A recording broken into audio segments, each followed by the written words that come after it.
এই ভিডিওটি আমি এখন করলাম। এটা হচ্ছে মাগরিবের আজানের ঠিক পরপরই এখানে কিছু লেবার বিল্ডিংয়ে কনস্ট্রাকশন কাজ চলছে, তারা এখানে কাজ করছে। তো এখানে যেটা হয়েছে যে ঢালাইয়ের পাশে যেটা দিয়ে ঢালাই আটকে রেখেছিল সেটা নামাচ্ছে আস্তে আস্তে। তো লোকটা উপরে যে দাঁড়িয়ে আছে এটা হচ্ছে 7 তলার উপরে উনি দাঁড়িয়ে আছে। পুরো বিল্ডিংটা আপনাদেরকে দেখাচ্ছি কত নিচু থেকে উপরে সে দাঁড়িয়েছে। পুরোটাই হচ্ছে এখানে নিচে 4 তলা, উপরে হচ্ছে 3 তলা, মাঝখানে শুধু টিনের 3 তলার মাঝখানে টিনের বেড়াটা দেওয়া। পুরো 7 তলা উপরে সে দাঁড়িয়ে আছে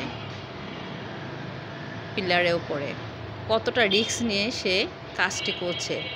ঠিক মাগরিবের আজানের পরপরই এখানে দাঁড়ালে এমনিতে হাত পা কাঁপার কথা, কিন্তু তারা জীবনের ঝুঁকি নিয়ে এই বিল্ডিংগুলো করে থাকে এবং তাদের বাড়িঘরটাও দেখা যাবে টিনের, খুব একটা মজবুতও না, কিন্তু মানুষের জন্য জীবনের ঝুঁকি নিয়ে এরকম অনেক উঁচু তালা তারা করে থাকে। এবং এখন দেখা যাচ্ছে মই নিয়ে আসছে এবং মই ধরে আছে 3 জনের মতো এবং সে আস্তে আস্তে নেমে যাচ্ছে।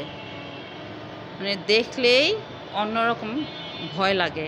আমি আমার বারান্দা থেকে এই ভিডিওটি ওনার অবস্থা দেখে চিল্লাচিল্লি আওয়াজ পেয়ে আমি গিয়ে দেখি এই অবস্থা।